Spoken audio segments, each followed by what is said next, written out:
Hello guys, Radhe Radhe. यहाँ पर मैं आपको बताऊंगी बृहस्पति की कैसे पूजा करते हैं और कैसे कहानी कहते हैं। आप इसे बहुत ध्यान से सुनना और आपको ज़रूरत पड़े तो मेरी कहानी और पूजा को भी अच्छी तरीके से देखना और चैनल को लाइक एंड सब्सक्राइब भी कर देना। प्राचीन समय की बात है। भारत में एक राजा राज्य करता था। वह बड़ा प्रतापी तथा दानी था। वह नित्य प्रति मंदिर में भगवान दर्शन करने जाता था। वह ब्राह्मणों और गुरुओं की सेवा किया करता था। उसके द्वार से कोई भी याचक निराश होकर नहीं लौटता था। वह प्रत्येक गुरुवार को व्रत रखता एवं पूजन करता था। हर दिन गरीबों की सहायता करता था, परंतु यह सब बातें उसकी रानी को अच्छी नहीं लगती थीं। वह न व्रत करती और न किसी को एक भी पैसा दान में देती थी। एक समय की बात है कि राजा शिकार खेलने वन को चले गए। घर पर रानी और दासी थीं। उस समय गुरु बृहस्पति साधु का रूप धारण कर दरवाजे पर भिक्षा मांगने आए।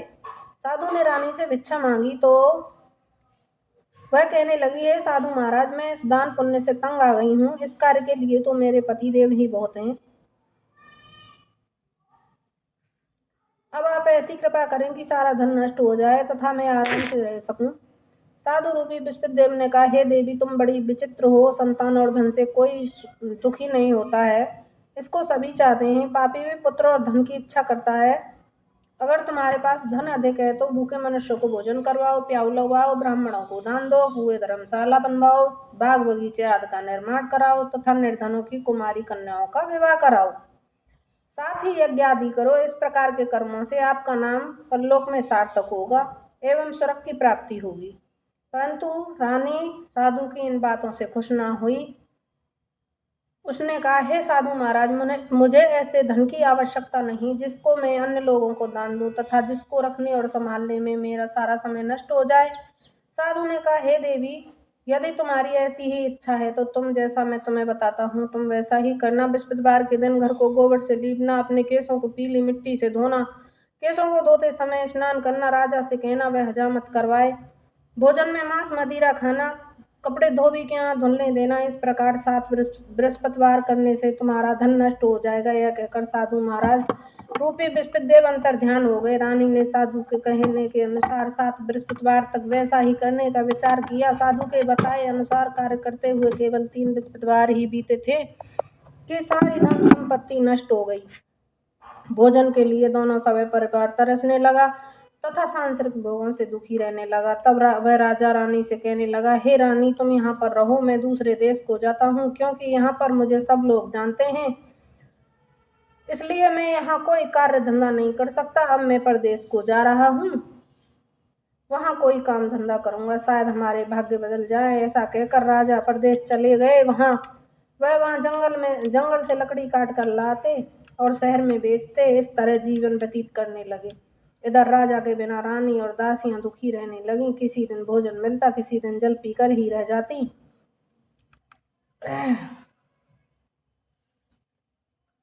एक समय रानी और दासियों को 7 दिन बिना भोजन के व्यतीत करने पड़े। रानी ने अपनी दासी से कहा, हे दासी, यहाँ पास के ही नगर में मेरी बहन रहती है, वह बड़ी धनवान है। तू उसके पास जा और 5 सेर बेजर मांग कर ले आ, जिससे कुछ समय के लिए गुजर हो जाएगा। दासी रानी की बहन के पास गई और 5 सेर बेजर मांग कर ले आई।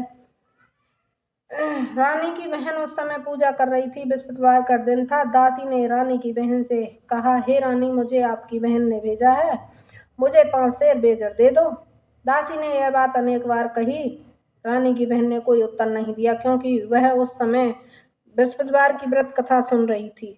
जब दासी को रानी की बहन से कोई उत्तर नहीं मिला तो वह बड़ी दुखी हुई। उसे क्रोध भी आया। वह लौटकर रानी से बोली, हे रानी, आपकी बहन बहुत ही घमंडी है, वह छोटे लोगों से बात नहीं करती है। मैंने उससे कहा तो उसने कोई उत्तर नहीं दिया।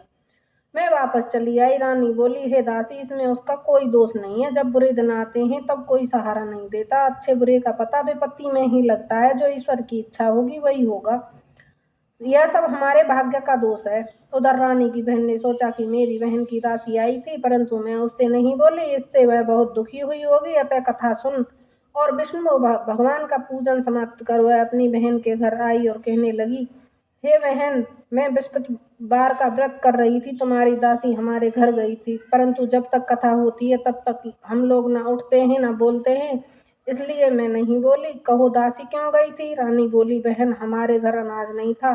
वैसे तुमसे कोई बात छुपी नहीं है, इस कारण मैंने दासी को तुम्हारे पास 5 सेर बेजल लेने के लिए भेजा था। रानी की बहन बोली, बहन देखो, बृहस्पति भगवान सबकी मनोकामना पूर्ण करते हैं। देखो शायद तुम्हारे घर में अनाज रखा हो। यह सुनकर दासी घर के अंदर गई तो उसे एक घड़ा बेजर का भरा हुआ मिला। उसे बड़ी हैरानी हुई, लेकिन उसने एक एक बर्तन देख लिया था। उसने बाहर आकर रानी को बताया। दासी अपनी रानी से कहने लगी, हे रानी देखो, वैसे हमको जब नहीं मिलता तो हम रोज ही व्रत करते हैं। व्रत और पूजन की विधि बताकर रानी की बहन अपने घर लौट गई। रानी और दासी दोनों ने निश्चय किया कि वे बृहस्पतिदेव भगवान का पूजन जरूर करेंगी। 7 दिन बाद जब बृहस्पतिवार आया तो उन्होंने व्रत रखा। गुड़साल में जाकर चना और गुड़बीन लाई तथा उसकी दाल से केले की जड़ में विष्णु भगवान का पूजन किया। अब भोजन पीला कहाँ से आए? दोनों बड़ी दुखी हुई, परंतु उन्होंने व्रत किया था, इस कारण बृहस्पतिदेव भगवान प्रसन्न थे। एक साधारण व्यक्ति के रूप में 2 थालों में सुंदर पीला भोजन लेकर आए और दासी को देकर बोले, हे दासी, यह भोजन तुम्हारे और रानी के लिए है, आप भोजन कर लो। रानी को भोजन आने के बारे में कुछ पता नहीं था, इसीलिए वह दासी से बोली, जा तू ही भोजन कर ले, क्योंकि तू हमारी व्यर्थ में हंसी उड़ाती है। दासी बोली, एक व्यक्ति भोजन दे गया है। रानी कहने लगी, वह भोजन तुम्हारे लिए ही दे गया है, तुम ही भोजन कर लो। दासी ने कहा, वह व्यक्ति हम दोनों के लिए भोजन दे गया है, 2 थालों में भोजन दे गया है, इसलिए मैं और आप दोनों ही साथ साथ भोजन करेंगे। फिर दोनों ने गुरु भगवान को नमस्कार कर भोजन प्रारंभ किया। उसके बाद से वे प्रत्येक बृहस्पतिवार को गुरु भगवान का व्रत और पूजन करने लगी। बृहस्पति भगवान की कृपा से उनके पास धन हो गया, परंतु रानी फिर पहले की तरह आलस्य करने लगी। तब दासी बोली, देखो रानी, तुम पहले भी इसी प्रकार आलस्य करती थी। तुम धन को रखने में कष्ट होता था, इस कारण सभी धन नष्ट हो गया। अब गुरु भगवान की कृपा से धन मिला है तो तुम्हें आलस्य होता है। बड़ी मुसीबतों के बाद हमने ये धन पाया है, इसलिए हमें दान पुण्य करना चाहिए। तुम भूखे मनुष्यों को भोजन करवाओ, प्याऊ लगवाओ, ब्राह्मणों को दान दो, कुआं तालाब बावड़ी आदि का निर्माण कराओ, पाठशाला बनवाओ, मंदिर बनवाओ, कुमारी कन्याओं का विवाह करवाओ, धन को शुभ कार्यों में खर्च करो, जिससे तुम्हारे कुल का यश बढ़े, पितृ प्रसन्न हो। काफी यश फैलने लगा। एक दिन रानी और दासी आपस में विचार करने लगी, न जाने राजा किस दशा में होंगे, उनकी कोई खोज खबर नहीं है। गुरु भगवान ने उन्होंने प्रार्थना की और भगवान ने रात्रि में राजा को स्वप्न दिया है, हे राजा उठ, तेरी रानी तुझको याद करती है, वो अपने देश को लौट जा। राजा प्रातः काल उठकर जंगल से लकड़ियां काट कर लाने के लिए जंगल की ओर चल पड़ा, परंतु जंगल से गुजरते हुए वह सोचने लगा, रानी की गलती से उसे कितने दुख भोगने पड़े। राजपाट छोड़कर जंगल में आकर रहना पड़ा, जंगल से लकड़ियां काट कर उन्हें बेचकर गुजारा करना पड़ा। उसी समय उस जंगल में बृहस्पतिदेव एक साधु का रूप धारण कर आए और राजा के पास आकर बोले, हे लकड़हारे, तुम इस सुनसान जंगल में किस चिंता में बैठे हो, मुझे बतलाओ। यह सुन राजा के नेत्रों में जल भर आया और साधु की वंदना कर बोला, हे प्रभु, आप सब कुछ जानने वाले हो। इतना कहकर राजा ने साधु को अपनी संपूर्ण कहानी सुना दी। महात्मा दयालु होते हैं, वे राजा से बोले, हे राजा, तुम्हारी पत्नी ने बृहस्पतिदेव के प्रति अपराध किया था, जिसके कारण तुम्हारी यह दशा हुई है।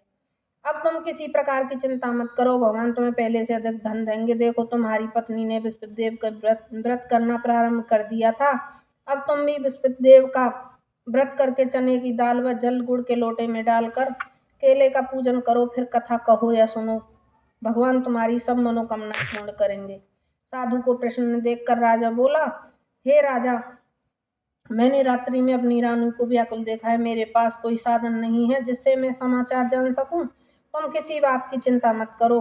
बृहस्पतिवार के दिन तुम रोजाना की तरह लकड़ियां लेकर शहर में जाओ, तुम्हें रोज से दोगुना धन प्राप्त होगा, जिससे तुम भली भांति भोजन कर लोगे तथा बृहस्पतिदेव की पूजा का सामान भी आ जाएगा। हेलो गाइस, आपको बृहस्पति भगवान की कथा अच्छी लगी हो तो चैनल को लाइक करें, शेयर करें, सब्सक्राइब करें और कमेंट बॉक्स में विष्णु भगवान की जय जरूर लिखें।